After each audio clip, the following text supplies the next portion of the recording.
This video is sponsored by Squarespace. Are your unpainted miniatures reproducing faster than rabbits? Is your pile of shame so big it has its own area code? Well, put down your coffee and speed paints because today we're talking about new techniques to help you paint faster without losing quality or your sanity. I'm Lyla, and I'm your guide through these treacherous waters of speed painting. Shifting mindset.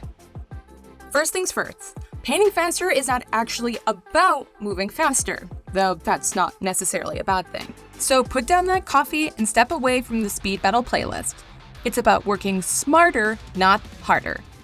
Understand that speed comes from practice and optimization, not from physically moving faster. Your recipe, the secret sauce of speed painting. Think of painting recipes as your secret spell book, your I can't believe it's not magic toolkit. By developing go-to formulas, you'll spend less time head-scratching and more time masterpiece making. These recipes reduce decision fatigue and streamline your process, turning you from a frazzled short-order cook into a Michelin star chef of the miniature world. Let's start with color recipes, your personal paint palette. Create standard mixes for common elements like skin tones, metal, or wood. No more mixing 50 shades of gray every time you paint stone. One recipe, endless rocks. I've got at least a dozen go-to recipes, including silver non-metallic metal, pale skin, and my favorite purple to green shift. Here's the kicker, once you've nailed a recipe, you can riff on it. Take my gold non-metallic metal recipe. Ice yellow from Army Painter, mixed with warm yellow, red oxide, and magenta from Chimera, plus Reaper's Brick Red. For bronze, I swap out a few colors but keep the same structure. This vibrant armor, my gold recipe minus the red oxide. Having a recipe means I know exactly how the colors will play together, allowing me to easily swap ingredients for different, yet predictable, results. Pro tip, if your memory is not as sharp as your brush, keep a paint journal for your favorite color combos. Now let's talk technique recipes, your bag of tricks. Develop step-by-step processes for effects that you use frequently. Battle-damaged armor? Try stippling like I'm doing here. Rough fabric? Give cross-hatching a go. Need a silky smooth finish? Master layering and blending with an airbrush. Whatever you're painting, if it's a frequent flyer in your work, it's time to really nail it down. Write out the process and update it as you improve. It's like creating your own library of paint cheat codes. Remember, these recipes aren't about limiting creativity. They're about freeing you up to focus on the fun parts of painting. So start cooking on your recipes and watch your paint speed soar. Focus your efforts. Before you dip your brush, ask yourself, who is this for and how long are they really going to look at it?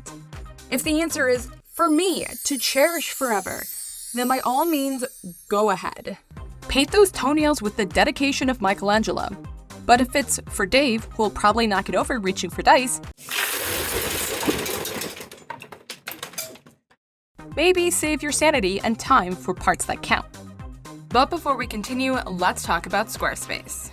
Painting an army can be hard work, but creating a stunning website is easier than ever with Squarespace's new guided design system, Squarespace Blueprint. Choose from professionally crafted layouts, customize them to reflect your style quickly, and utilize Squarespace's drag and drop fluid engine for enhanced control. Seamlessly integrate your social media and accelerate your growth with integrated, optimized SEO tools. Seriously, Squarespace Blueprint is magic, and I can only dream of army painting one day being this easy. So whether you're selling online courses, physical products, or just showing off your work, get back to painting and playing faster by using Squarespace. When you're ready to start, head to squarespace.com for a free trial. And when you're ready to launch, use code LYLAMEV to save 10% off your first purchase of a website or domain. All right, back to painting. Let's break it down. Competition pieces. High detail and perfect blending are your new best friends. Those judges will study your work like it's the Da Vinci Code, with magnifying glasses and the eyes of a very art-savvy hawk. Social media. Think about how long you spend looking at someone else's model. 5 seconds, maybe 10 if it's really cool. Focus on eye-catching bold colors and star features of the model. When you're competing with adorable cats and avocado toast for attention, nobody's zooming in on how well you painted those boots. Gaming table. Aim for strong contrast and clear details visible at an arm's length. Trust me, no one appreciates your perfect blending when your space brain is busy purging heretics. Instead, we're going for table impact. Now let me introduce you to the 70-30 rule, the mullet of the miniature painting world. Spend about 70% of your time on the face and torso and 30% on everything else. Business in the front, party in the back. The face and torso are what draw the eye first, so that's where you want to focus your efforts. It's not about cutting corners, it's about strategically applying your skills where they'll have the most impact. By focusing your effort where they matter most, you'll speed up your paint process without sacrificing the overall wow factor of your work. Mastering your miniature painting arsenal.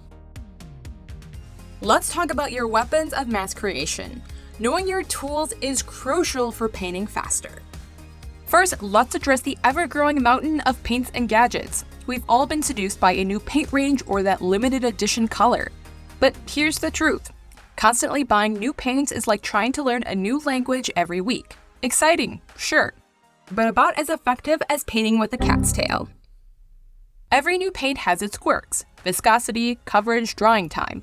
It's like each one has its own moody personality.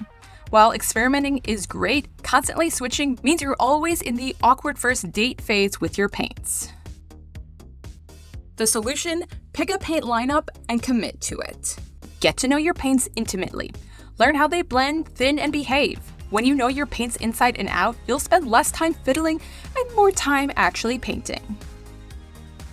Same thing goes for techniques. It's tempting to try every cool new trick you see on YouTube, but jumping from technique to technique is just not effective. Choose a few techniques and master them. Maybe you're a dry brush dynamo, or perhaps you're all about those base coats.